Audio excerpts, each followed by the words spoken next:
All right, we're live, guys, and let's get ready. What are your questions? What are your questions? Can any, and also, if this will help, give me a little feedback from yesterday. One thing you learned from yesterday. You can go into the chat or you can unmute. One thing you learned from yesterday.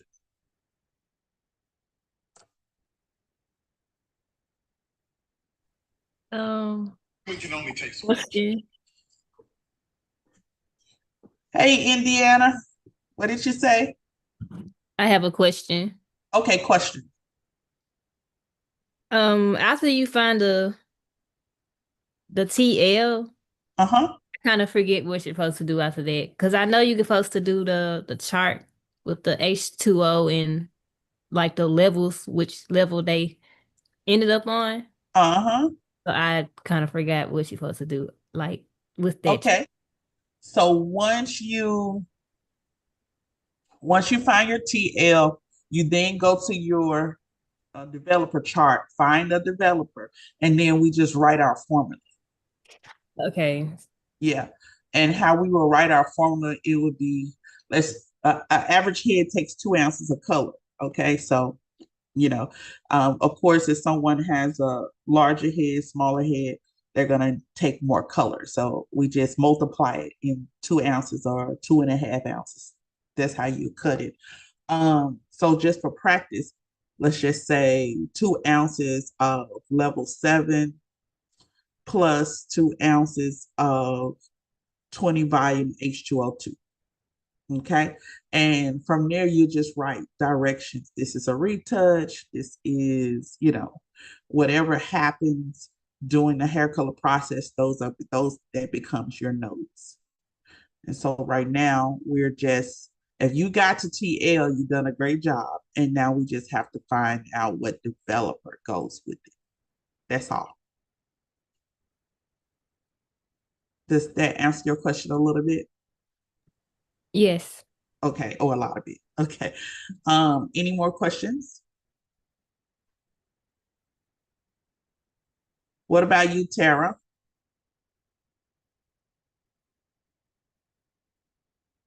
Good morning, Teresa. Um, I'm figuring it out so far. Okay. I I can help you think I figure it got out. So even if we got to start all back over, I can help you figure it out. Okay. So you think about some questions that'll help you, whatever you're running into, and send them over to me. Okay. okay. Awesome. Awesome. Um, Miss Teresa, how are you? I'm doing good. Thank you. Thank you. Awesome. Awesome. I'm glad that you're here. Were you on for a good while yesterday? No, ma'am, I didn't log on Okay. yesterday. I had some personal things that kind of came up. Okay. We did record it, so make sure Okay. you check out yesterday. I don't expect you to float with us today. So maybe just observe and any questions that you have, I'm always available. Okay. Okay. Yes, ma'am. All right. So I'm thinking you may have questions because this is talking about building formulas. So I want to, every step of the way, I want to answer those questions so they don't become barriers. Okay. All right, all right. So let's look at Erica, guys. Let's look at Erica. She is a natural 3. So for those that were not here, her natural hair color is a level 3, and she desires to be a level 1. Let me share and go over to the chart. All right. So Erica, 1, 2, 3. Erica is a medium brown. Okay, and we're using a universal color system, color knowledge. So it's just universal. There are many color brands that have many different um, ways to, do hair color formulas, but a lot of them are brand focused. I do not teach brand focused. Okay. I don't care what product you use, but you're going to have the correct information, and it's not going to be based on whether you purchase a product or not. Okay. So Erica is now, her natural hair is a medium brown level 3. All right. She wants to be, what does Erica wants to be? She wants to be black. So basically, Erica wants what we call a tint back. All right. Can I put that in the chat? She wants to be a tint back. That's an old school term. It's an old school term. Let me take a picture of our formulas before in our chat before they disappear. When you get the typing, stuff disappears. Okay. All right. So Erica's a medium brown, level 3, wants to be a black, level 1. All right. She wants to tint back. What undertone? Remember yesterday I told you, no matter what a person's natural hair color is, no matter where they fall on the schedule, on the level system, it's always something behind it. Okay. And that something is called contributing pigment or an undertone. Just like in makeup, it's called an undertone. So, okay, if Erica is a level 3 medium brown, let's go up, look. What undertone is Erica? What undertone? As you color her hair, Red. red. The light bulb will go off and say, remember, red hair is under here. Okay. From 1 to 5, from black and brown, if a client is only going 1 through 5, y'all, it's going to be a beautiful color because you don't have to change the undertones. You don't have to, unless, they're not going to be a major factor. But it's when the client wants to go over to blonde. So they may be black or brown. Then they want to go over to blonde. You're going to have a fight. And so you got to prep yourself for a second formula to cancel out the undertone. All right. So Miss Erica is a medium brown, AKA red undertone. Okay. She wants to go black. All right. So let's work our formula. And black is really, really dark. All right. And so let's begin to work our formula. Going into the chat. The formula is Teresia and Tara and Indiana. You will always multiply your desired by 2. All right. This is a mathematical formula. You'll always multiply your desired by 2. Let me just try to move to it. There we go.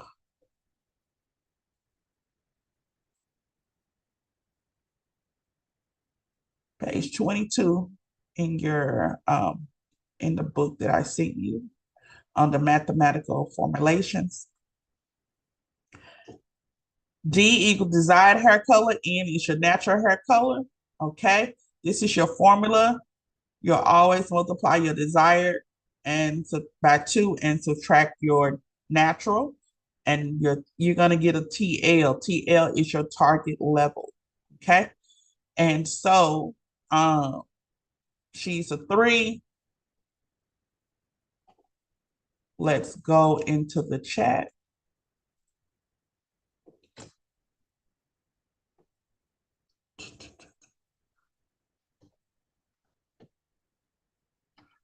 This is how you will write it.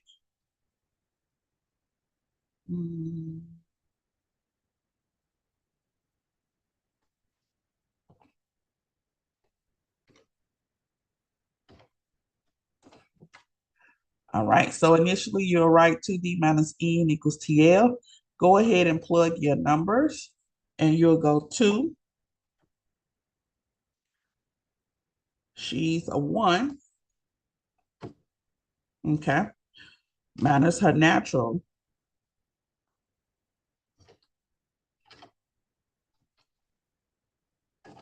All right, continue to plug in. 2 times 1 is 2 minus 3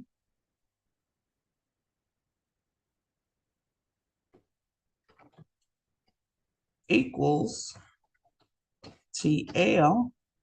What's the answer? 1, -1, really. -1, yes. -1. Okay, here's the note, guys.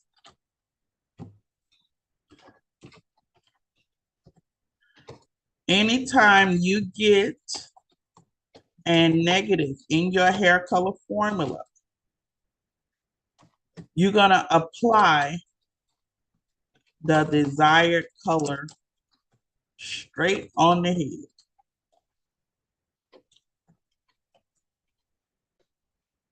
Okay?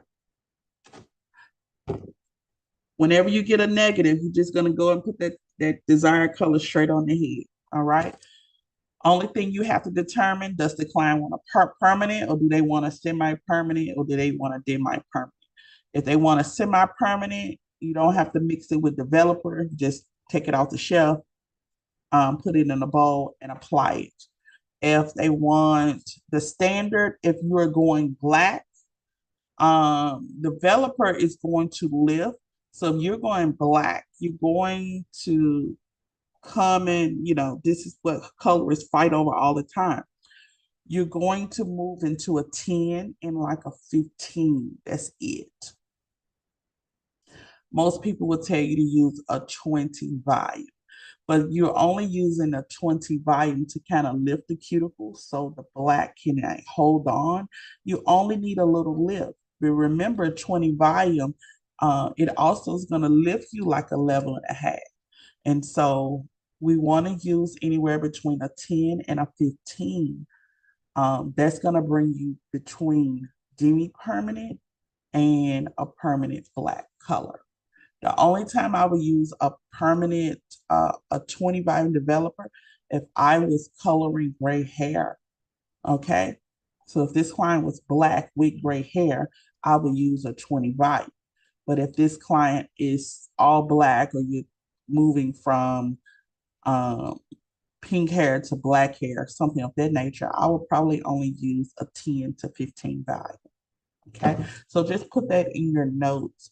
Whenever you see a negative, you're going to put the desired right on top. And if you're going to use, and this is just a note for you people who get black hair color, I would only use a 20 volume if they had gray hair and getting a black hair color, okay? Because the 20 volume would soften the resistant gray hair and prepare it to receive the permanent color, receive the black, and it will stay longer, all right? And so everything else, I would do a 10 to 15 volume on black hair, okay? Moving it black. So you're just gonna take the 1 and put it on top. And so how does that look? You'll do 2 ounces.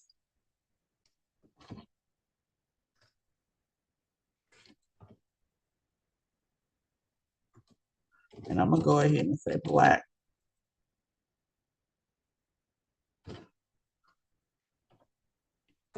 Plus, we're gonna say 2 ounces.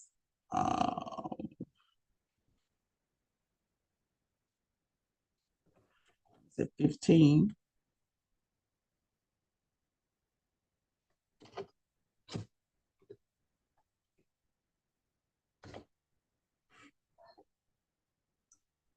Of H2O2. So I do 2 ounces of level 1 black plus 2 ounces of 15 volume H2O2. Okay. Here's a consideration.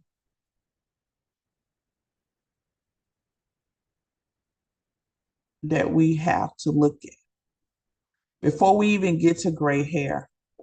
If the client has 25% gray hair, 50% gray hair, or 75% or more, you would need to consider your formulations to add to help with coloring gray hair. Okay. This is what I want to show you.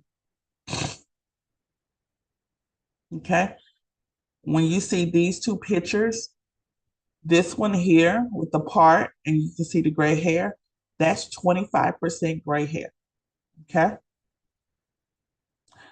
This is 100% gray coverage. You see no gray hair.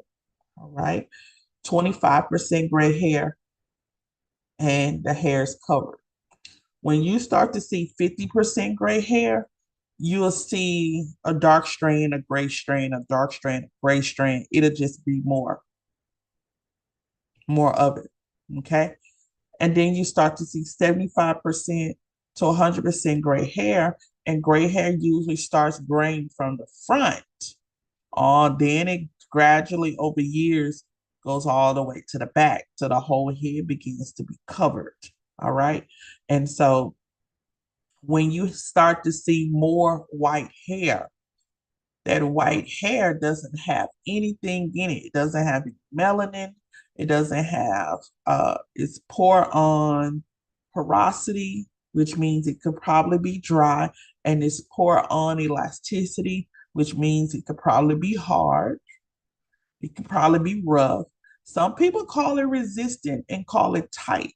All right. So that means you will need at that point a stronger developer go up to your 20 that can actually soften and loosen this cuticle up to receive the black hair color. Okay. Or pretty much any hair color. You're going to need that 20 for the higher percentages of gray hair. So the more gray hair you see in your head, you need to say, oh, I know I need that 20 for this. But the less gray hair you see, you can probably deal with it with a 10 or a 15. Okay. And I want you, this is a personal goal, and I'm telling you because I'm in the industry. I really want you to focus on coloring gray hair. I want you to be a gray hair expert.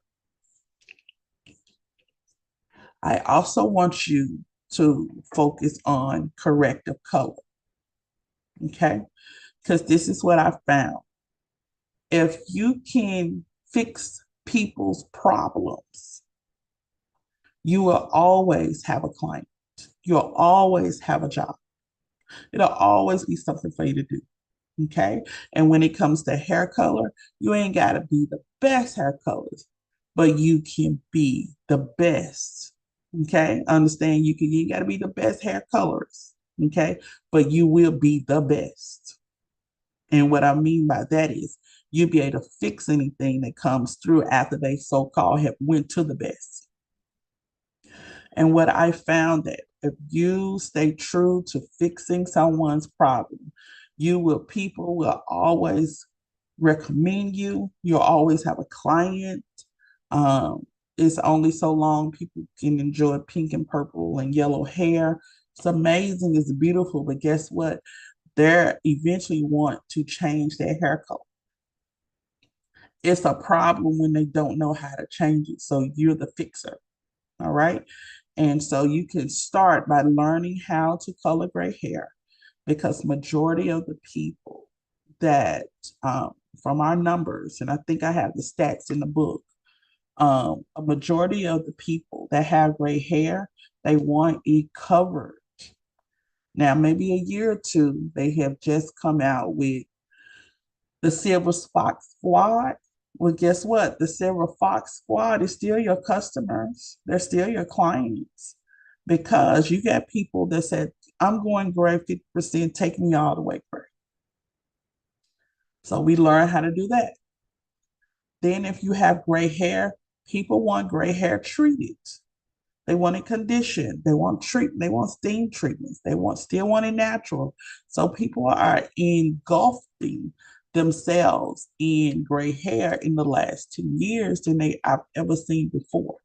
So if you can study gray hair and practice on anybody with gray hair, and practice is going to just make you better and better, you're going to become an expert. Okay, you're going to become the guru. And if you can fix anything, you're going to be the guru. Okay. If someone did someone's hair and they didn't want a skunk, but they ended up with a skunk, how do you fix it? If someone's roots are orange, but they're supposed to be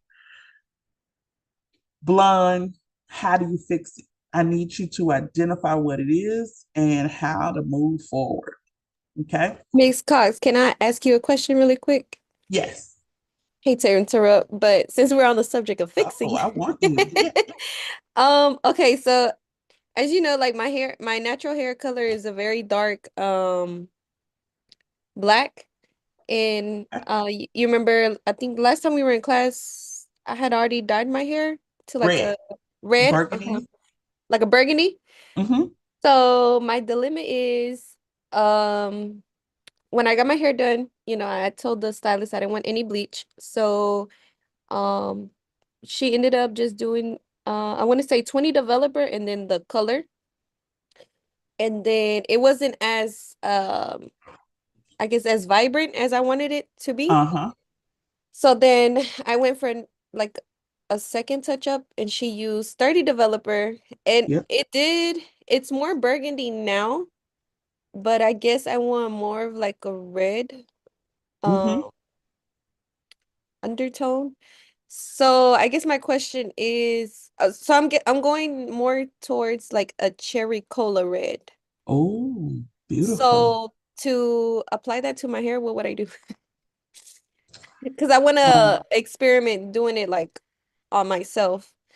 Um, but when I showed the stylist that originally did my hair, she was like, "Oh, well, to get that tone of red, you would have to, like bleach your hair." And I'm like, "But I don't want to put bleach on my yeah. hair."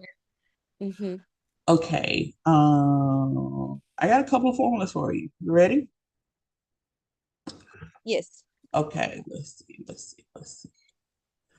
see if I can show you something.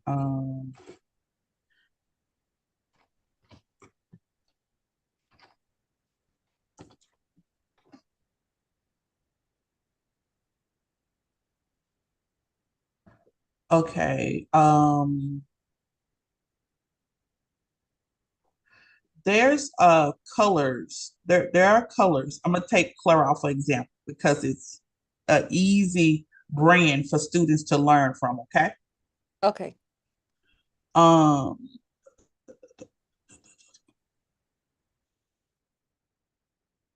I don't want to go Sally's.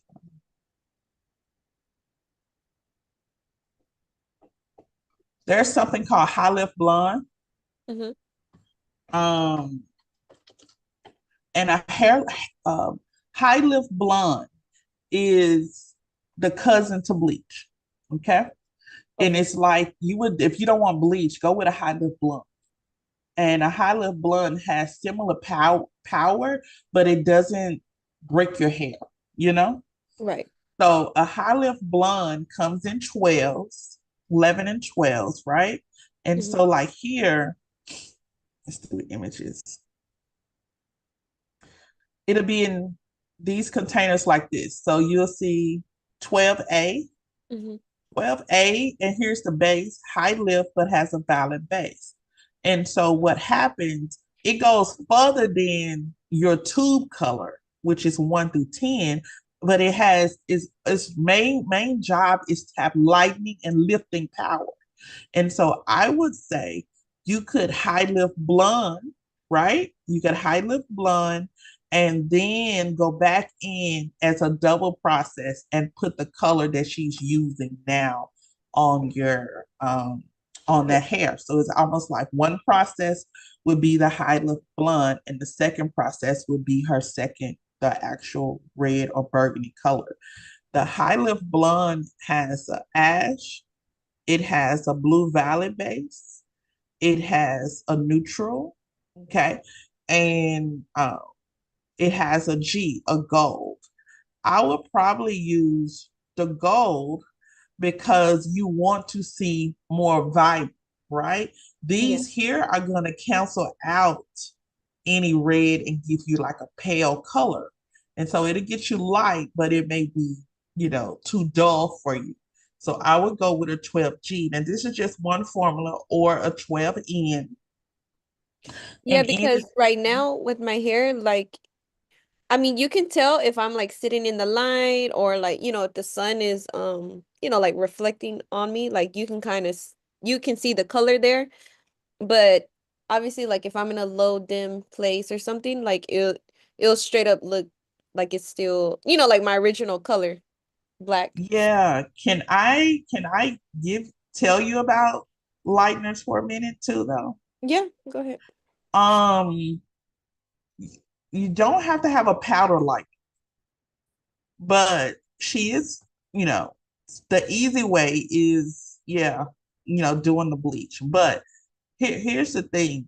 You have, um, man, I was looking in the book. There's something called a soap cap. Have you ever heard of that before? Have anybody ever heard of a soap cap?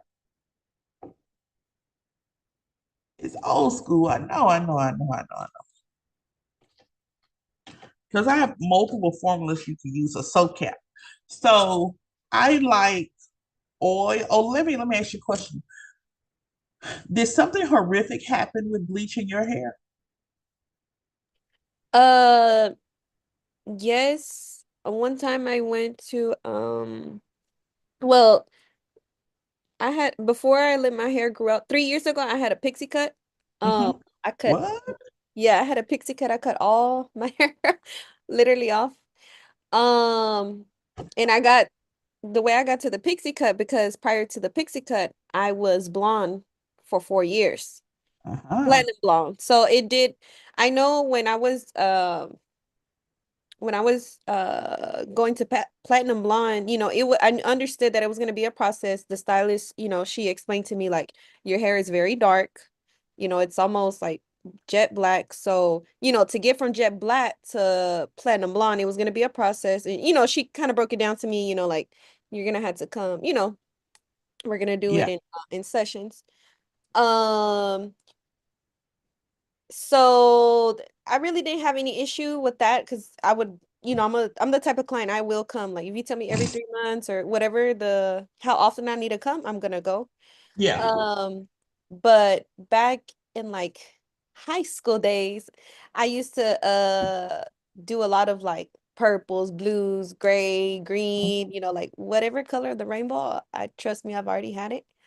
Um, but the thing was, obviously, like you said, to get those kind of colors, you do have to bleach for sure for certain your hair. And when I was dealing with like those fantasy colors, that's It what was a really lot like on your hair. it was a lot on my hair, yeah. Um, and then when I went to platinum blonde and I kind of phased out of that, I started getting like balayage and things like that, so it can kind of like grow out. Uh-huh. Um, and it was just that it was drying to my hair. And my Yeah. hair is curly. So like her work was very beautiful. The girl always did beautiful work. But during that time, I would notice that she didn't really do any like type of hydration Yeah. treatment that I feel like my hair needed, especially after being, bleached, Hmm. and it being curly. Um, it would look really good, but it was just I would always feel my hair so dry. Yeah. So that's how I The ended up curl getting needs more even just because it's curly, it needs more hydration. hydration. Yeah, so that's where I ended up getting a pixie cut. And so now that I'm trying to do the red, I'm kind of like, oh, I really don't want to put bleach in Okay, my I head. wanted to identify those fears because they're real. Yeah. In the book that I sent you, you look at the back of the book, there's a bonus chapter called SoCap. Okay. Okay. It's an old school, old school, old school.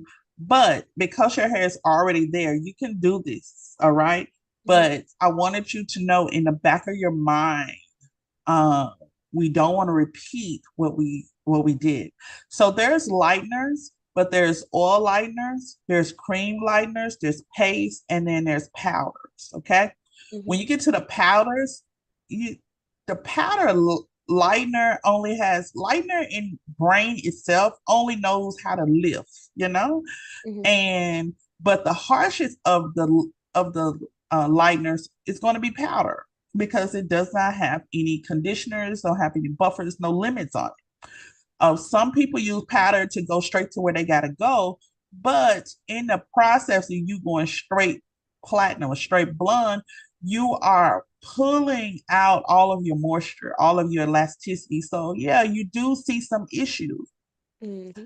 This is where a lot of people like who have blonde clients, this is where Olaplex and Zolaplex and all them other plexes come in. But you still have to take great care of the hair. I would suggest a soap cap, which is a second formula I can give you. Because of where you already are, what happens is the soap cap is a combination of equal parts of prepared hair color product and shampoo. So for me, my formula is 1 part oil lightener, 1 part 10 volume developer, and 1 part neutralizing shampoo. Oil lightener, when I tell you, oil lightener only lifts you 1 level. Okay. You're not going to get a lot of lift with oil lightener. A lot of times oil lightener is used if a color got too dark, you can put the oil lightener on and it'll pull off one level, it'll make it lighter. Okay. And it's used as a fixer just in case, hey, I wanted this color, but it's too dark on me. Can we do something else about it? I can take it to the bowl, and what I mix up, clients don't know, but I mix up a soap cap and I will pull that fresh layer back, so it's not as dark. So that's where the oil lightener, and the oil lightener comes in also. So I built my formula for the soap cap because in my first run, I saw terrible things when they were stripping color. They would use Tide detergent or the powdered Tide detergent, Mm-hmm. and they would mix it with shampoo, and it would pull the color back, but y'all, it pulled every piece of moisture out of the hair. The hair just was like straw. And I was like, ain't no way. I'm not bringing laundry detergent in the salon to do that. There has to be another way. Yeah. But that's what they were doing. And immediately I figured out I'm not going to learn color here. Right. I had to go somewhere else, but It's them jailhouse colors with that's the right. So that's a traditional soap cap. Here's the thing. You don't have a lot of brands that make oil lighteners. So if you happen to go to Cosmo Prof, there is a product company called Joico, right? Joico. Okay. Joico has a cream lightener, kind of like a paste, and it's a blue. It's in a squeeze tube, like a conditioner squeeze tube. I have used that as part of my soap cap with a 10 volume in the shampoo. Y'all, the shampoo, long as the shampoo is, it doesn't really have to be neutralizing, but you got to have shampoo in it. The shampoo cuts the strength of the lightener. Okay. And remember, shampoo, it pulls oil and dirt, right? And so it's going to it's going to give you a little power to pull. And so, yes, it's going to pull a lot of your red off, but you're going to reapply that same red formula and you're going to see that your hair is brighter. You're going to use steam treatments. You're going to use, while you're in there, get you some Moroccan oil, shampoo and conditioner, and use that for a spell. Okay.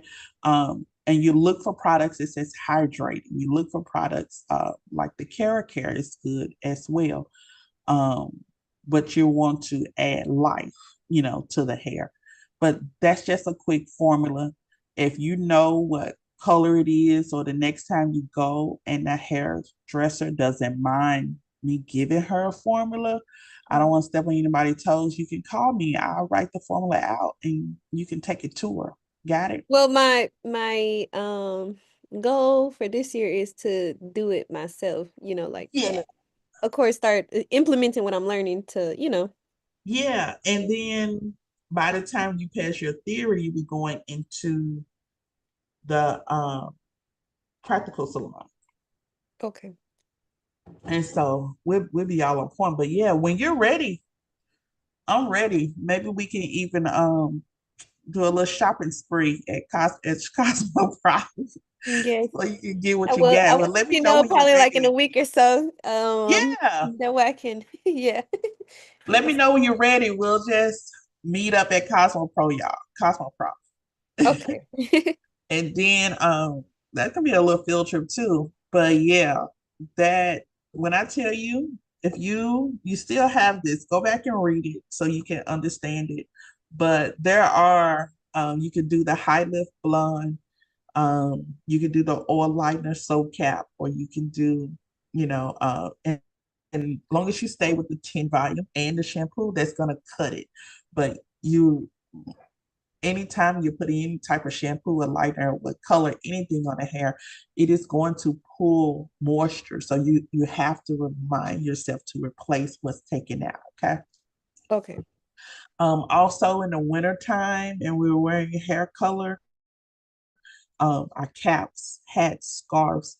Just remember, wool breaks, and I know wool is expensive. And it is also it keeps you warm. But if you're gonna wear the hat, you know how they're putting the scarves under the hats. Go ahead and um, take your pins or needle, sew your satin scarf into your hat. If your hat is wool and it pulls a lot of moisture, even if it's cotton, it's going to pull moisture off of your hair. And so you need to have like a satin scarf or a silk scarf, put it over your head, tie it under your chin, then put your hat on. Um, and especially if your client has color, that's something I would always advise them, tell them to get something fancy. And sometimes you have clients that put their satin bonnets on, then they put their hats on. Either way, you're protecting your color and protecting your hair from the harsh wind and also from the hats absorbing all of the moisture. So that's a key as well. So that soap cap is a part of the bonus chapter. Um, and it says mix and apply by rubbing the product. And what you have to do, I would take the product and you put it on the hair, and then you rub the hair in your hands. You physically rubbing the hair, rubbing that product into the hair, that rubbing motion is causing that color to break up. Okay. So just by you rubbing the product into the hair, not the scalp, you're causing that color to start to fade away. Okay. A lot of people don't know that. Um, Also, there's a product called the stabilizer. I need to take a picture of it. Y'all, I found my old school stabilizer. I didn't think this company made stabilizer anymore.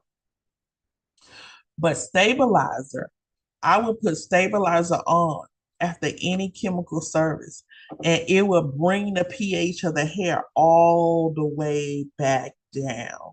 So if we're doing any kind of chemical, whether it's relaxer, permanent wave, or hair color, you need to close it off with a stabilizer, which is going to bring the pH of the hair all the way back down. The hair going to be so soft, and it's kind of like neutralizing at the same time because it's going to eliminate chemicals that may sit over in the cuticle. And if you get a color or you get a relaxer, and 2 days later you're taking a shower and you can smell that product again, that product is being reactivated inside of the hair string. So after a while, you're going to see some drying. After a while, you're going to see some breakage. You should not be smelling that product days later. Okay. That tells you that anytime moisture hits it, that product reactivates. That's called weeping oxidation. That's a big thing if for people that do relaxers at home, because they're not getting with the water pressure, you're not getting all of that chemical out. So you do see breakage in the nape area, breakage in the back of the head area because the water pressure is not strong enough. And for individuals that have long hair, you can pick that hair up and put to your nose, and you can smell the product.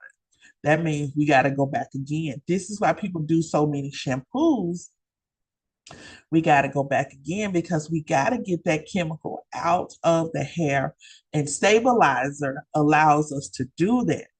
So a lot of times, we don't know. We just don't know. But anytime you guys see the name stabilizer or the see that listed, it needs to be a red flag, a ding ding go off. I'm gonna get this because this is gonna help bring the pH of the hair back down.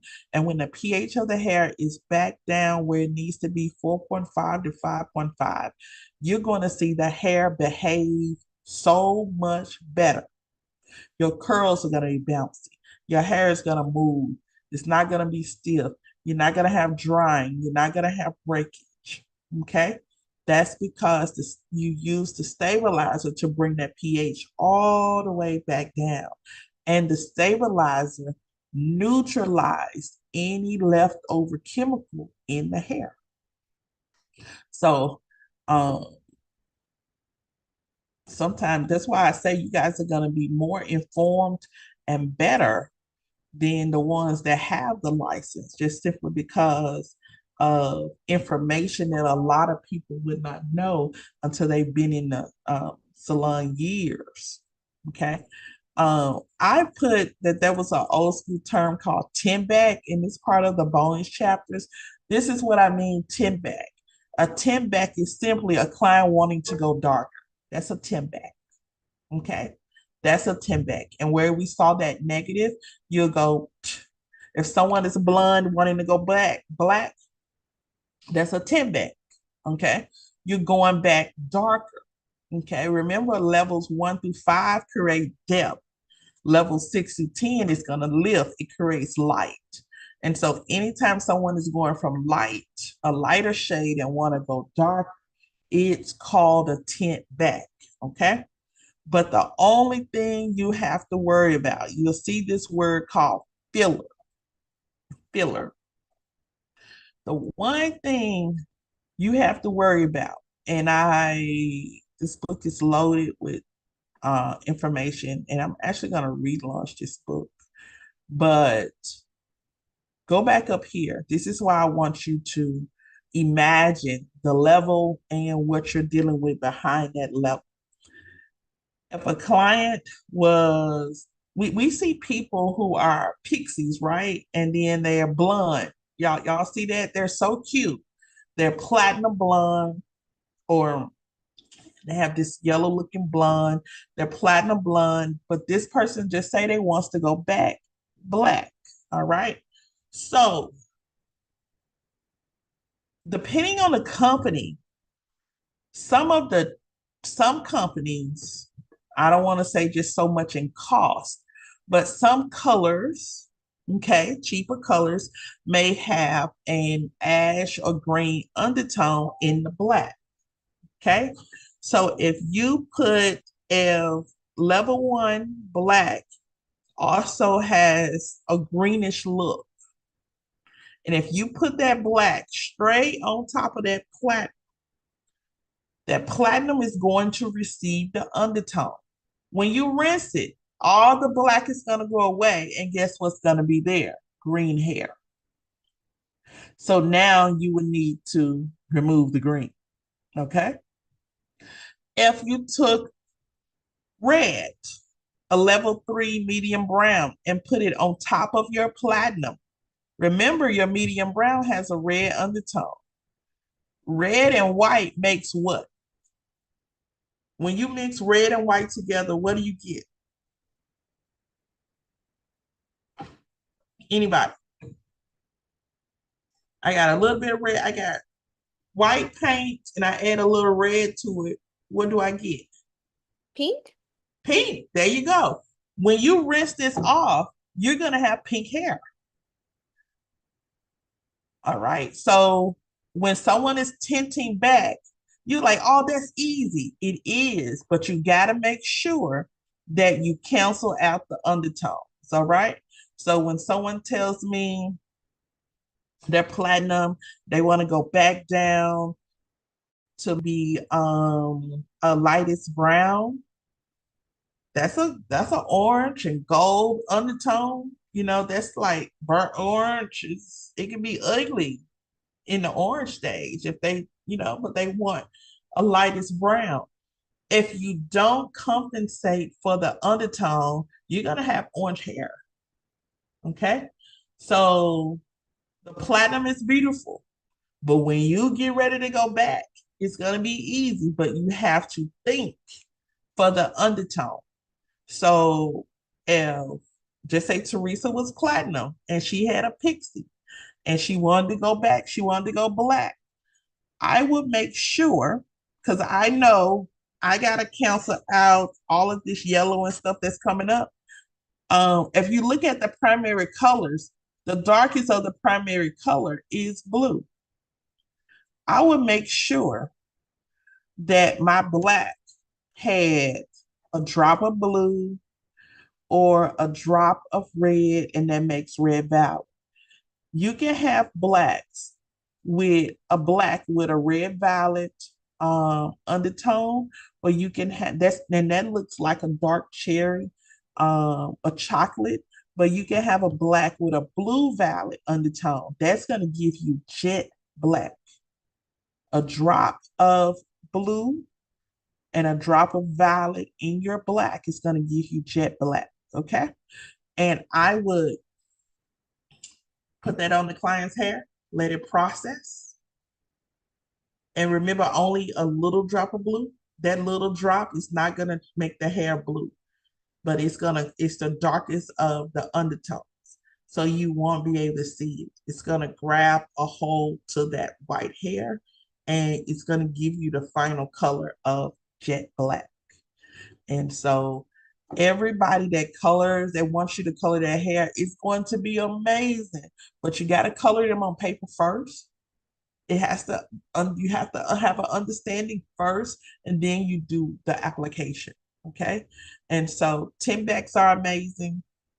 They're really easy, but you gotta understand what may come up in the 10 back. It may be some unwanted tones that you're gonna have to counsel. There are different tricks and tips and things like that. Once we come together, I'll be able to show you those little tricks of the industry. But for right now, I want you to have a great understanding on that. So with Erica, we said we're gonna put the one on, and we're gonna make sure that we check out her undertone. The second person, who was the second person? Teresa, thank you. That was a good one. The second person was Tasha. She's an 8 and wants to do a 2. She wants a 10 back. Okay. Let me see if my mathematical skills can come up. She's an 8 and want to do a 2. 2 times 2 times 2 is 4 minus 8. That's a -4. So I would go to my cabinet and take 1, 2, 3, 4. I would get a level 4 light brown. Okay. Mix it with a 20 volume developer. And she's an 8.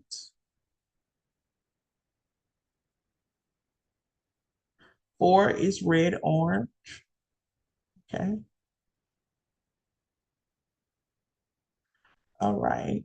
So a light brown, it already has a RO undertone mixed with this level 8, which just has some yellow. Okay. So what I may do is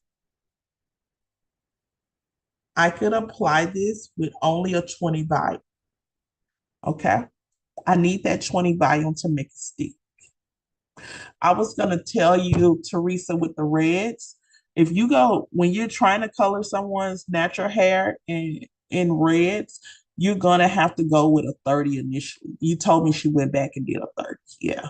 The 30 volume is more aggressive, and it's for if you want to move into the reds and oranges. So just keep that in mind. 30 volume is a little bit more aggressive, and it gets you a little bit brighter.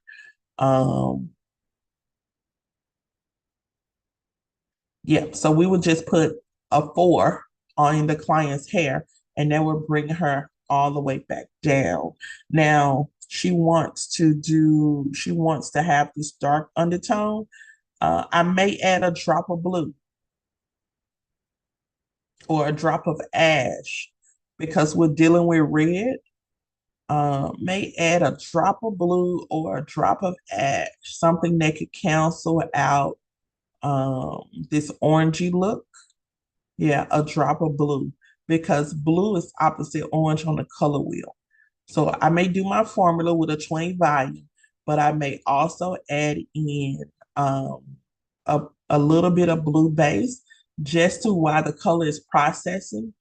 When the orange tries to stick his head out, the blue will say, sit your tail back down. Okay, because they're complementary colors. They cancel out. When one is trying to go up, is the other one says sit down. All right, and so that would be my formula for Tasha. Let's look at Bobby. Bobby is doing a tint back too. Bobby is a very light blonde yellow, wants to go down to a medium brown red. Okay, red and yellow makes orange. So you may give once red and yellow mixed together. I can tell you now, orange may be a problem for the client's eyes because the client does not want orange. They want something darker. All right. And so let's do the formula. D times 2, that's 6. D is 3, multiply by 2, that's 6. 6 minus 9 is a 3. So I would take my 3 and put it right on top with a 20 volume, okay? And I'm coming from 9. I'm also going to add just a dab of blue, okay? Just a dab of blue to make sure I eliminate any orange that could come up, okay? And bring me all the way down. I'm okay with medium brown, and in the light, you do see kind of like the reddish look, okay? So you can see like little sparkles of red or little sparkles of orange. That's that undertone. When you look in the light and you can see these colors come through your hair, those are undertones. When the client looks through the light, I don't want the client to see orange. I want the client to see that medium brown with those red speckles. Okay, that's what I want. So you're going to put a 3 directly on top of the client hair with a 20 volume per the formula. But for the undertone, I may twerk this formula and add just a dab of blue because I'm knowing that orange may come up and be a problem for me. Okay, because level 9 yellow, and I'm putting a medium brown red on top. Okay, red and yellow makes orange. So I could get stuck right here. So I go to my color wheel and say, color wheel. If someone gets stuck and don't want orange, what do we get? Directly across from the color wheel and orange is going to be blue. So I'm going to put a drop of blue. You may say, Ms. Cox, what do you mean a drop? I mean just a drop. Paul Mitchell makes color drops, okay, to customize formulas. They come in blue, they come in gold, I believe gold or yellow, they come in red, all right? And whenever you need to customize or add more of this pigment, you have your drops. You have other color brands that in a tube, it'll just say red. In a tube, it'll just say yellow. In a tube, it'll just say green or ash. That's because they want you to use that as a aid to help customize your color formula. You may need a little bit more of this, so you go to that tube and you get that. But that's Bobby, that's Tasha, and that's Erica. Y'all, you could keep going on and on and on with these particular clients. This is how you build your sense of, you train your eye, and this is how you're prepared if when anything comes up against you, anywhere when it pertains to color, you know it. Okay. Let's look at corrective color. It says neutralize the unwanted undertone with its complementary on the color wheel. I just told you that. Be sure to choose the correct undertone to cancel because you may run into some mistakes such as going darker, little or no change, or a completely different tonal family. Here's what I want to say, guys. If you wear glasses, you need to wear your glasses when you're doing hair color and when you're cutting hair. If you wear glasses, you need put those glasses on, okay? Because if you misinterpret my color, you're gonna build a formula on the wrong thing, and the whole thing is gonna be wrong. So you're thinking my color base is this, and you built the form. You thinking I'm a level 5, and I was really a level 6, and you built my formula on a 5. Oh, the whole thing is wrong. I don't care if they're one level off each other. The whole thing is wrong.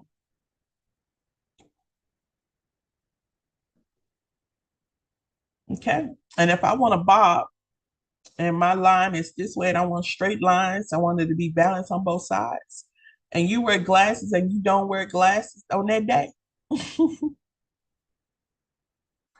You don't wear glasses on that day. And my hair end up being short on one side and long on the other. We're going to probably have a problem. Your client is probably going to have a problem. So this is like, if you wear glasses, if you don't wear glasses no other time, you better wear them when it comes to cutting and coloring. Also, most men are colorblind. Facts. Okay. So you go into a male hairdresser, you might just want to test them and see, is this pink to you? Is this blue to you? Is this red to you? You know, a lot of time you can train your own self. When you're in these salons or you're building your salon, leave yourself a black wall or leave yourself a white wall. Okay. Make sure you have a ring light over there, because this is where you need to analyze the natural hair color. If you don't take your client outside to see their natural hair color, you can put them up against a white wall or a black wall. Reason being, it reflects light and it does not deter you from the actual undertone. All right. Example, if you have a blue, Tiffany blue salon and people want to color their walls, paint their walls, all these pretty colors, beautiful. But if your walls are turquoise, if your walls are blue, and you stand me, you're doing my hair color in this salon and the wall is blue, naturally, you're going to analyze all of your colors as cool. Blue is cool on the color wheel. I may be warm. You're going to analyze me as cool because in your eyes, you see cool tones. The blue is causing reflection of it's the cause of that. The blue walls is the cause of that. If you colored your walls yellow or orange or red, you're naturally going to see warm tones in everybody. You're going to have some mishaps because everybody is not going to be a warm tone. So you start to formulate based on what you see, but you're seeing the wrong thing. Okay.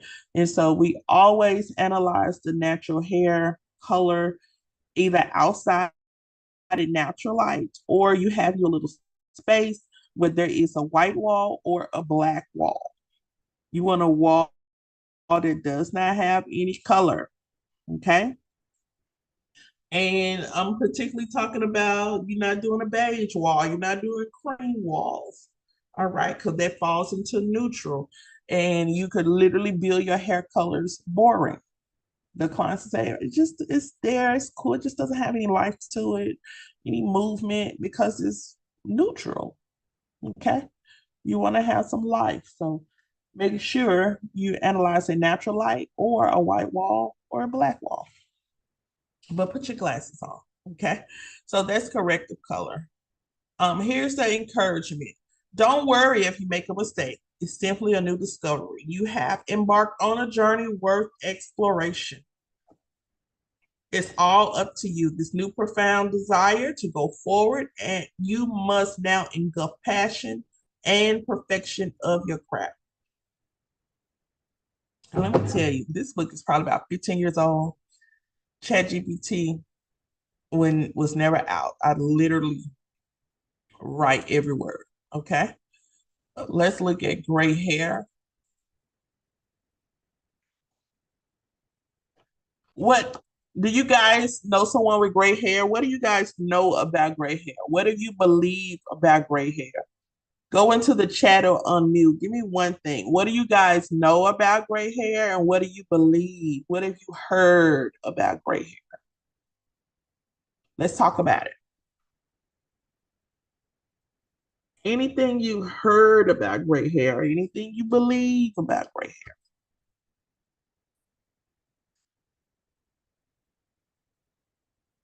It has no pigment. Uh-huh. Mm-hmm, mm-hmm. Yeah.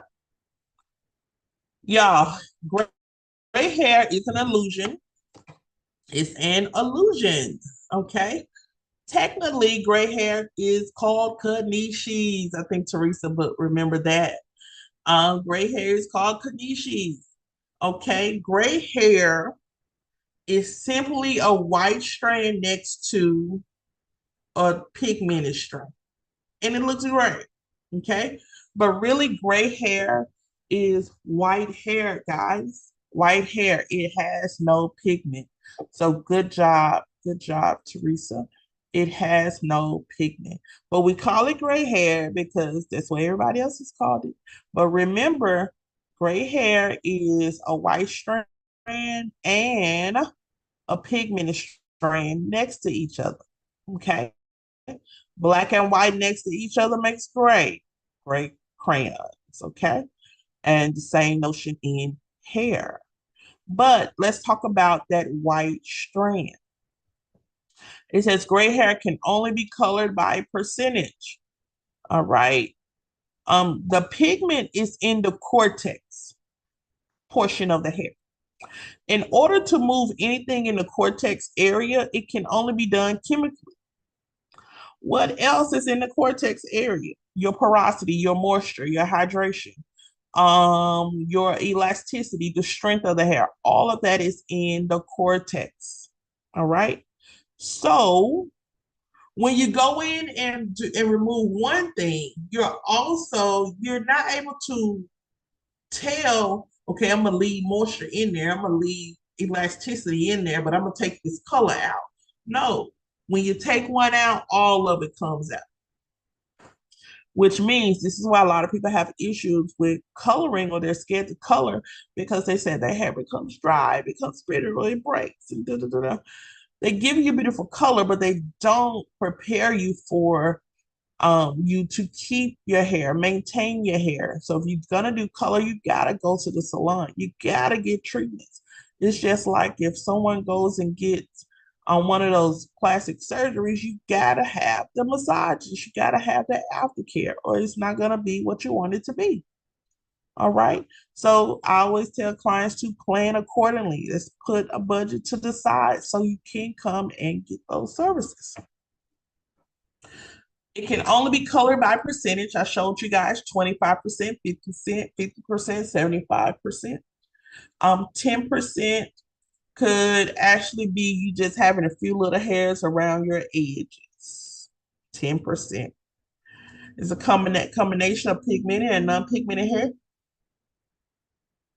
White hair, which is really translucent, means that it is impossible for white hair to give any contribution to a coloring process.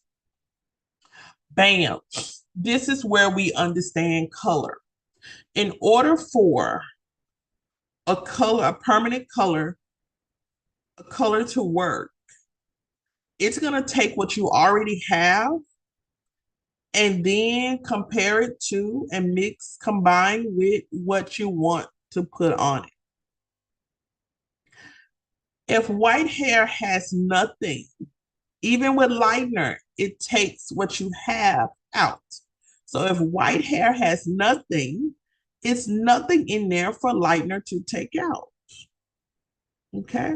If anything, the lightener is going to soften it a little bit more, and you'll need to come back with some more conditioners. Okay. White hair has nothing in it, the moisture has been removed as well. The elasticity has been removed as well. So, or levels of elasticity is partly poor.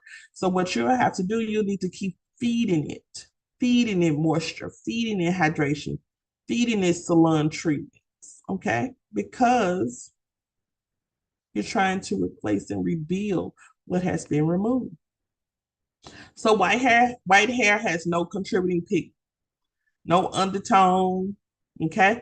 This will explain the lack of coverage that adheres to any color process.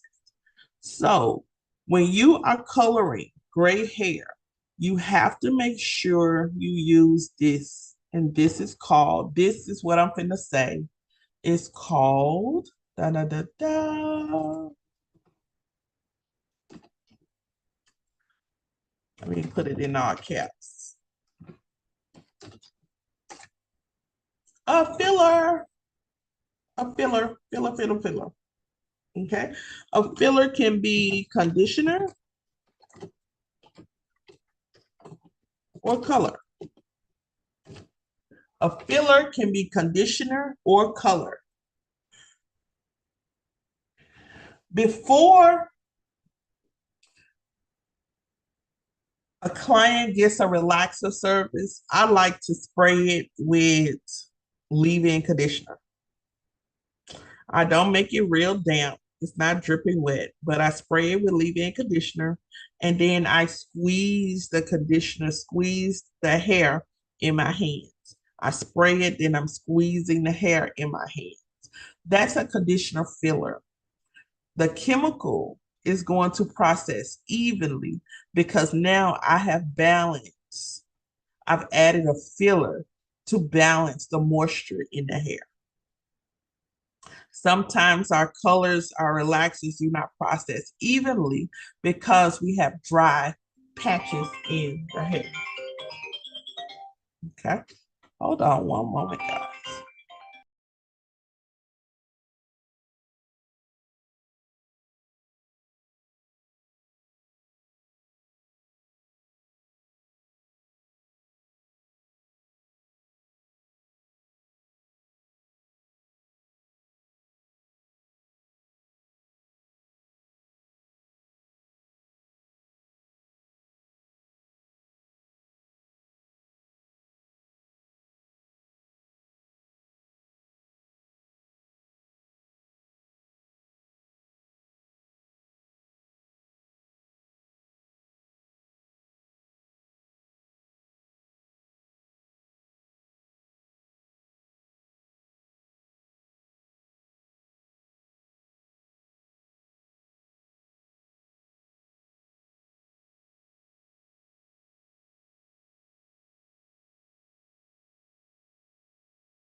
All right, let me cut this toner off.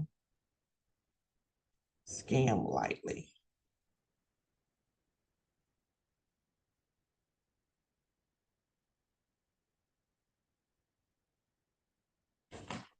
Okay. So gray hair has no contributing pigment, okay?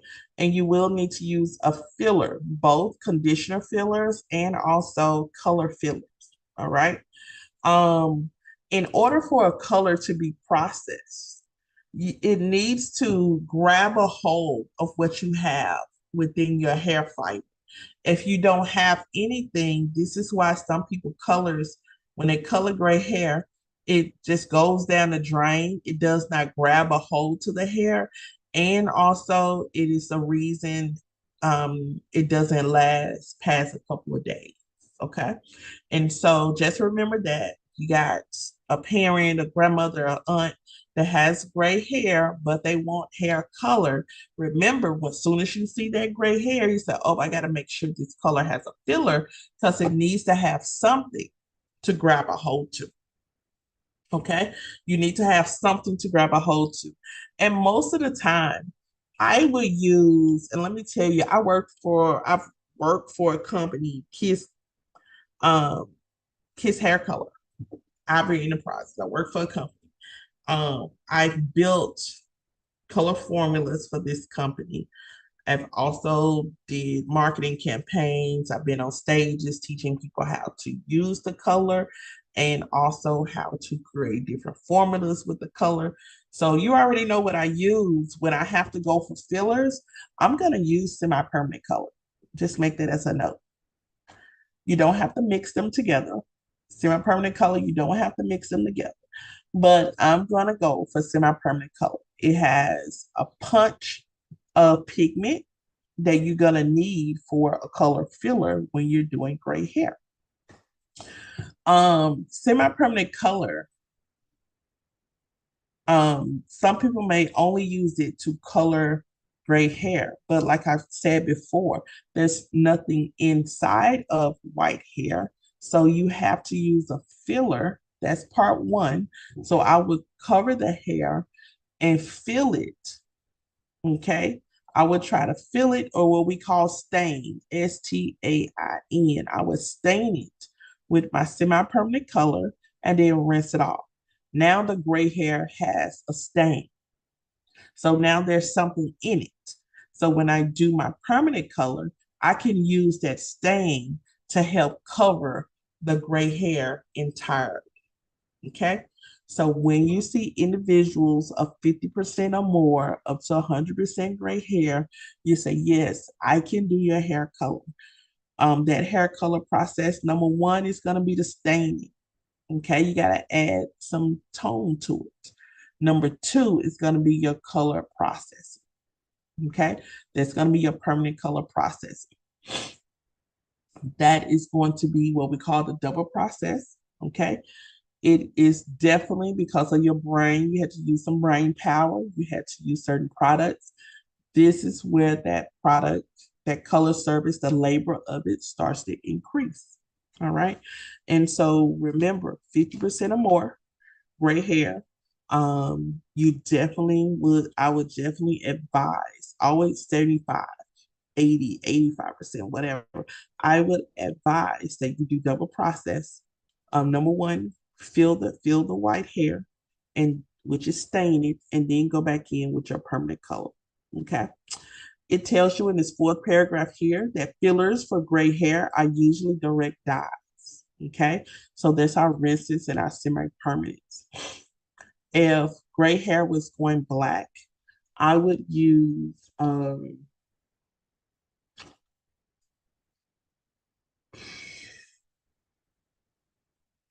like a burgundy or a cherry color, or I would use some kind of burgundy direct dye on top of the hair. A dark color, I would use it on top of the hair, knowing that it's not going to turn out to be that way, but it's going to have a stain. It's going to have a dark red stain. And then I would go back in and put my jet black or my black on top of that. And when I tell you, it's going to be a beautiful black color. And when it fades, it's going to fade like dark brown to black. Okay, so that's why I would use my dark red as a filler. Just go get it off the shelf, twist the top, put it right on top, let it set, rinse it out, and then I will come back and put my permanent color on top of that. Okay.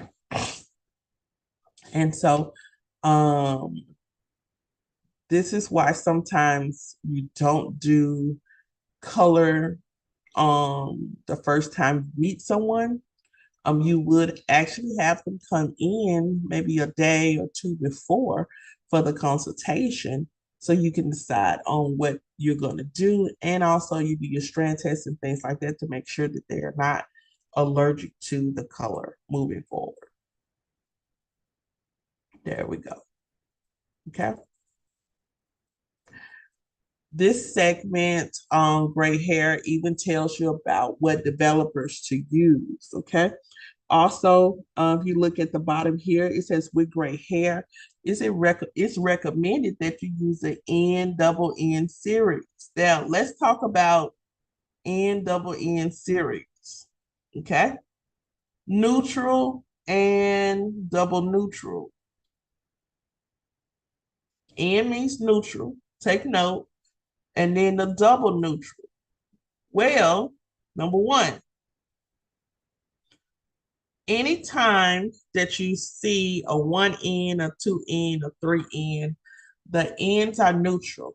Neutral means all three primary colors are included in the base color. So that means this color is not warm, this color is not cool, but it has blue, red, and yellow included. Okay. Sometimes people will choose neutrals to be safe. All right. Neutrals are safe. So if I was definitely coloring gray hair and I was going black, I would definitely use a 1N.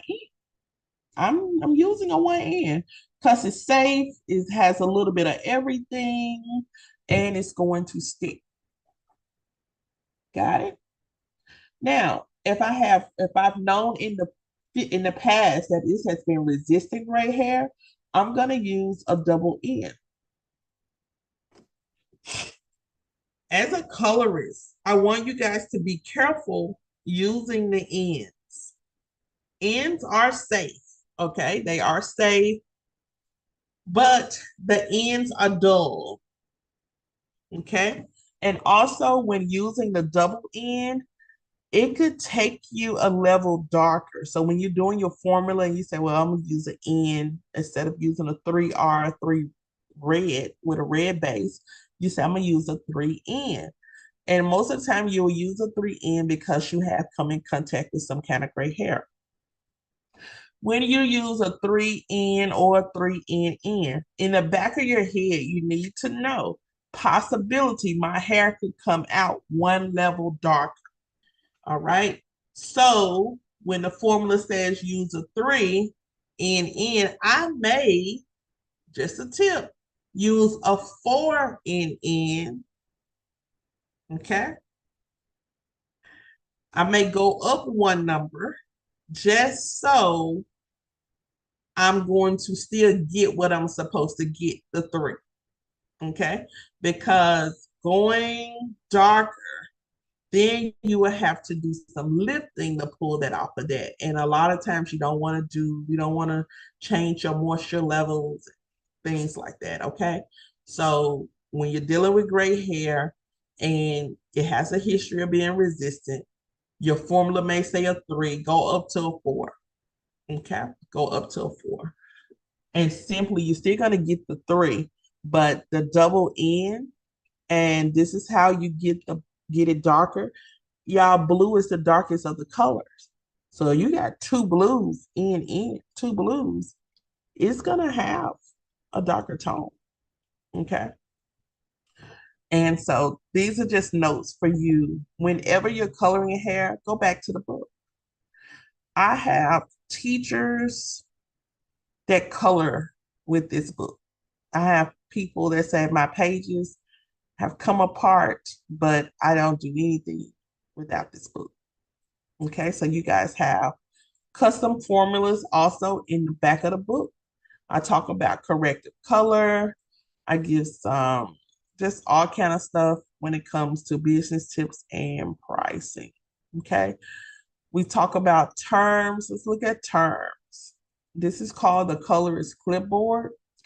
You need to know the difference between temporary colors, semi-permanent colors, demi-permanent colors, and permanent colors, okay? We've talked a lot about light, so let's do this.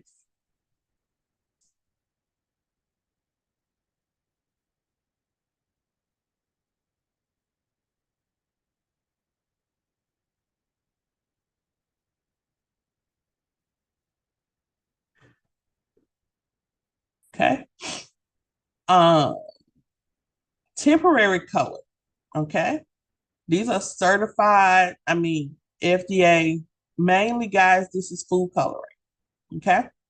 Certified larger color molecules, they call them direct dyes because you do not have to mix them, okay? You can find them in color rinses. You can find mousse, the lace tint that people are using on their laces. This is a temporary color. Now, this is what I have to share with you guys. If you're using lace fronts and then you're using lace tints. Things that's supposed to be rinsed out, but it's not rinsed out, or you may have a reaction on the forehead or these particular areas. It may be because you're using a product that's not meant to be, dried onto the skin. So make sure you're using skin protectants and make sure you're using something that does not cause the skin, that your skin is not like, what is this? What's going on? How long it's been on here? Okay. So you just have to have, and there's so many things that are still being discovered, like with people having issues with lace and things of that nature. Just be very, very mindful, but that will be considered a temporary color. All the colors are high molecule, but they must be rinsed out. Okay. Has been an issue for the barbers, uh, applying the color to the skin and not rinsing it off. And when moisture hits it, it just starts reactivating. Some people's skin can be sensitive, so you find breakouts. The follicle becomes infected. I mean, just all kinds of stuff. So, not trying to scare anybody, but just really sit and think about it when it comes to hair color. There are going to be certain individuals that cannot perform permanent hair color because of the oxidation, okay, of how it smells. It's going to bother them, and they will probably have a career where they cannot perform permanent color. You will have people that cannot get permanent color. You will have people that cannot get any kind of color on their skin. Okay, this is why we do patch tests. This is why we talk about different things. If you have a person who's allergic to red number 5, y'all, red number 5 is in a lot of stuff. Okay, it was, I don't know if they still have it in Cheetos. It's in your red drinks, whatever makes things you eat really, really red. A lot of people are allergic to that. Okay, because they're consuming so much of it, the body rejects it. So when you talk about a direct dye with red color, red, red, red, and I don't know what's wrong, started swelling, you'll probably have that dye that that person allergic to is in that hair color. That's making them swell. That's making them have an allergic reaction. Okay. So you do have temporary color. Temporary color means this: it easily comes off. So you can lay down on your bed in the morning, the color will be on your pillowcases. The color will be on your neck, your neckties, your collar. The color rubs off. It's temporary. So it's on and it is removed shampoo to shampoo. Every time you shampoo, you will need to reapply it. Okay. Temporary colors do not give you your ultimate experience, does not give you a full coverage for gray hair. It does not. Temporary color for gray hair is only a filler. Okay. Then there's semi-permanent color. Okay. Semi-permanent color can last up to 4 to 6 shampoos. Okay. The more you shampoo, more rigorous, the higher the pH of the shampoos, you can strip this color off the hair. Okay. It does not need mixing. It is direct dye, which means you just take it off the shelf, apply it to the head.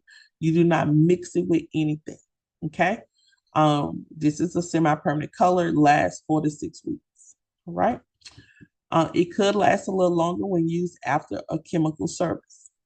Then you have demi-permanent color. Okay. Demi-permanent color is the cousin to semi-permanent and is in between the semi-permanent and the permanent. Okay. It can last up to 12 to 18 shampoos. Okay. Demi-permanent color is good when we're coloring gray hair. I'm going to start here first at demi. If the gray hair is very resistant, I'm going to move to permanent. You got to make sure you do a patch test because you do have to mix demi-permanents with developer, hydrogen peroxide. Okay. This is great for beards, great for men hair coloring, the sideburns, the temple areas, but demi-permanent If someone comes to me with gray hair, they may see semi-permanent as a cheaper price. But no, my gray hair clients must get demi-permanent and above, because you're not going to work me with semi-permanent. You're just going to waste my product because it's not going to stick. So demi-permanent and above for those individuals with gray hair. But also when you have clients that want rainbow, they want rainbow hair, different colors, they want to change it often, semi-permanent is going to be amazing for that. Okay. Demi-permanent is going to use like a 10 volume developer. Okay. So it's going to last a little longer. It's going to stick a little bit, but you won't have a whole lot of time with demi-permanent. Okay. The more you shampoo, it will also be removed. And then there's permanent color. Okay. Single process 1 through 12 in the box. It lifts and deposits at the same time. Okay, so it's going to lift and then it's going to deposit a new tone. All right, results may vary on natural hair color, level deposits or stains of white hair with artificial pigment, but permanent color. You can't wash this away. Most time with permanent color, you'll have to remove the permanent color or you will have to cut it off. Okay, you'll have to cut it off or remove it. Permanent color goes nowhere. Please be mindful when you're in the beauty supply stores and you're seeing, even in Walmart, you're seeing on the color alley, you see these red, blues, and I forgot what company it was. But let me tell you something. There are a lot of companies camouflaging their colors like red, blue, yellow, orange. But y'all, they're using rug color, RUG color, rug colors, okay? Rug color cannot be removed. You can do anything to remove the color. It will not budge, okay? So you would probably have to cut that hair off and start again. Make sure we are not using industrial colors, okay? And I think Walmart may have had something in there where it was an industrial color and it's rug color. Cannot be removed. So watch what you're purchasing, okay? Any questions?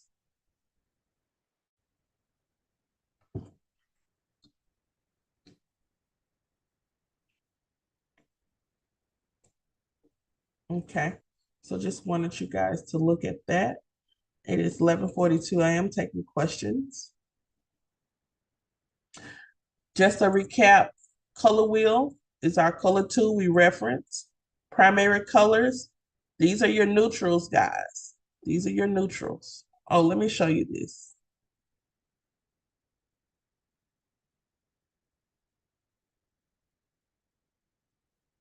Let me show you this.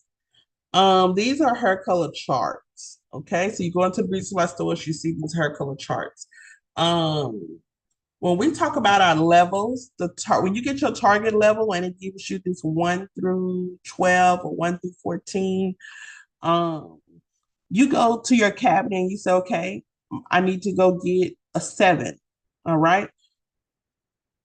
Whatever color company you with may say they have a 7 ash, they have a 7 neutral ash, a 7 neutral, a 7 neutral with a brown undertone, a double neutral, a natural and a neutral.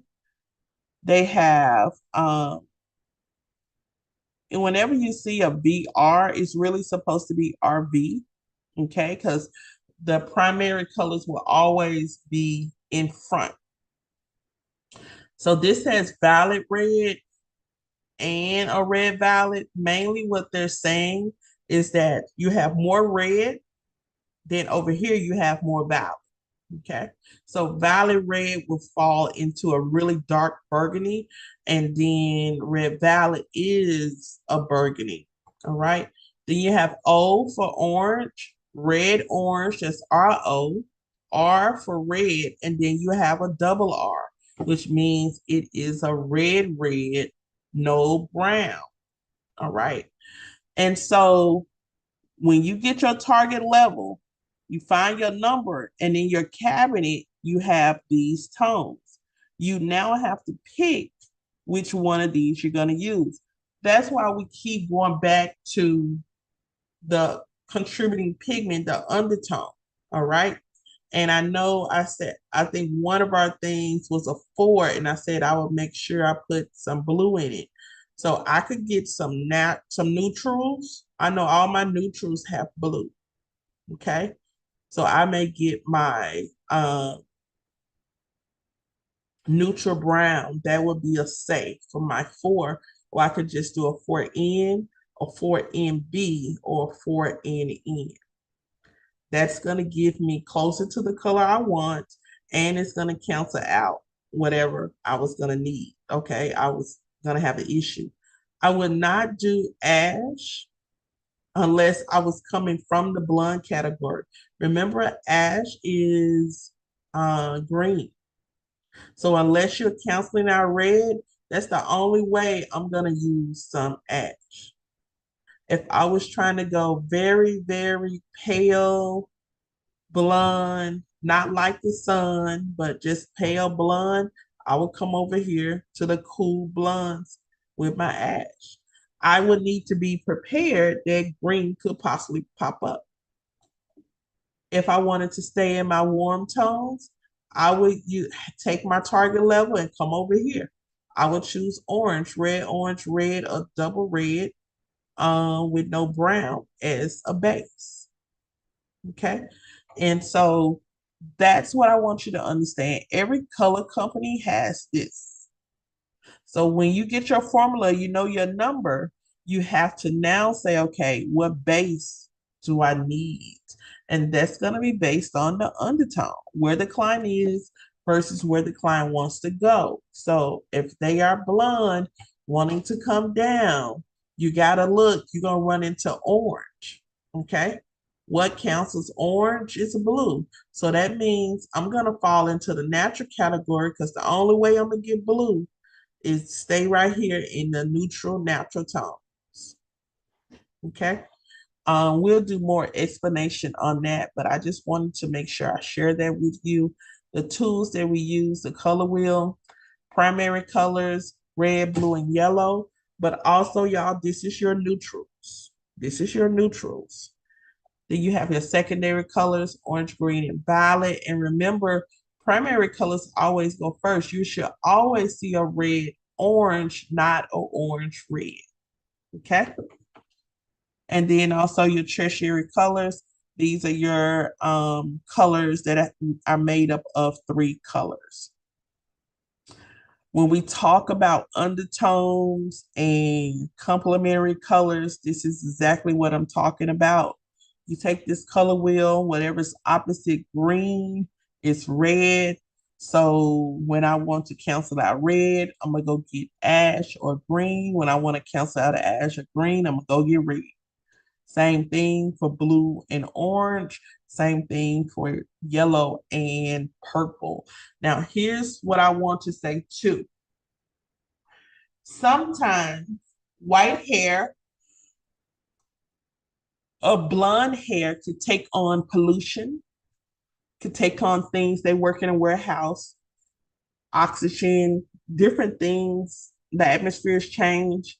What does that look like on the hair? It turns the gray hair yellow. Okay. Blonde hair, it turns blonde hair yellow. Okay. Because it just has the day just settled on it. And so a lot of times when you see them go to the salon, they will opt for like a purple shampoo, and the purple shampoo will get rid of the yellow and refresh the hair. And so when you see that in your salons, that's what you know it's doing. A purple shampoo is just refreshing the blonde, or it's refreshing the gray. It's getting rid of that yellow undertone in the hair. And when you're going to go from black to platinum, the key component is toning. Your lightener is going to take all the color out. And then what you need to do is going to hold on to yellow. You need to take the yellow out by using a violet purple base. Your hair won't be purple, but the purple is going to cancel the yellow. Okay. Just want that to click a little bit. The purple will cancel yellow. So this is a great tool. You guys were emailed this as well. Warm tone, cool tone, and neutral. There we go. Warm, cool, and neutral. Then, of course, it has the color wheel with all the components on it. Types of hair color we just talked about. Your temporary color, semi-permanent, demi-permanent. Temporary colors from shampoo to shampoo. It will rub off on your collars. It will rub off on your sheets and pillowcases. It's just from one shampoo to the next, okay? It comes in mousses. It comes in mascara sticks.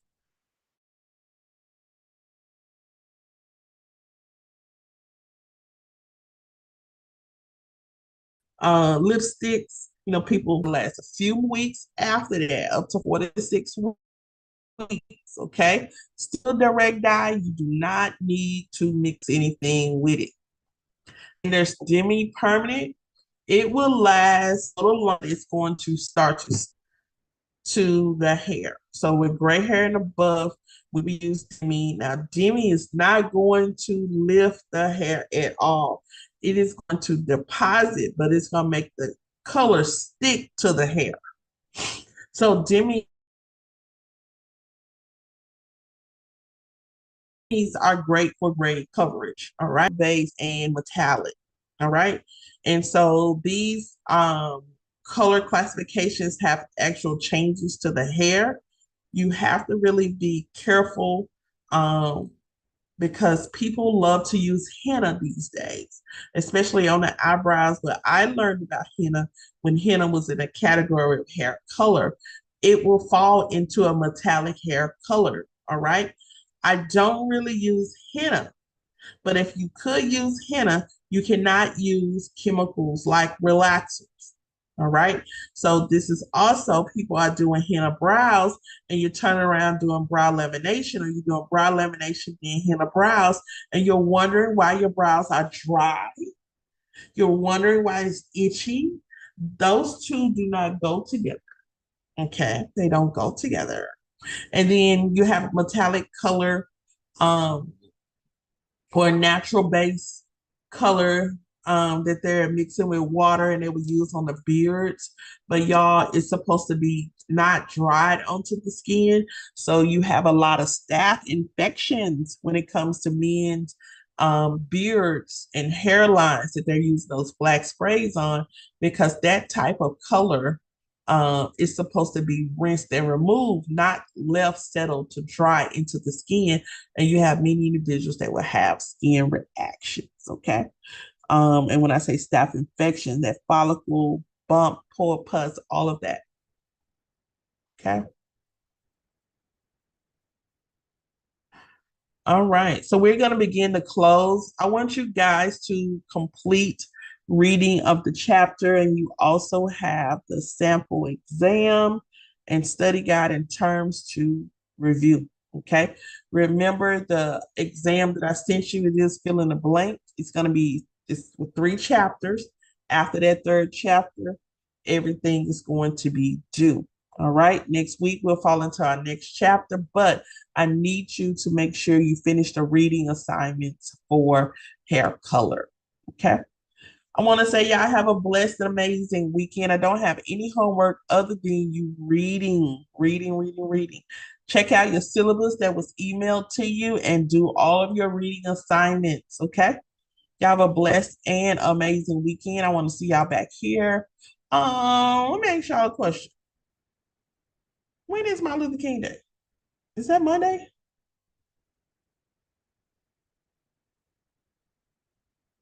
I think that's Yes, Monday. because the kids are out. Okay.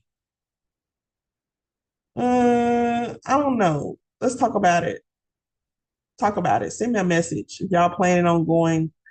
It may be a day that you go, if you go and do something MLK inspired, we'll give you a bonus grade for that. But Let me figure out what that project assignment looks like, okay? But if you plan on getting out MLK Day, let me know. And then I'll let you know if we're gonna be on. Okay. And if we are on, we probably won't be on that long. Just enough time for me to introduce the next chapter. But let's follow up by Friday, okay? Y'all have a blessed and amazing day. I want to see y'all back here.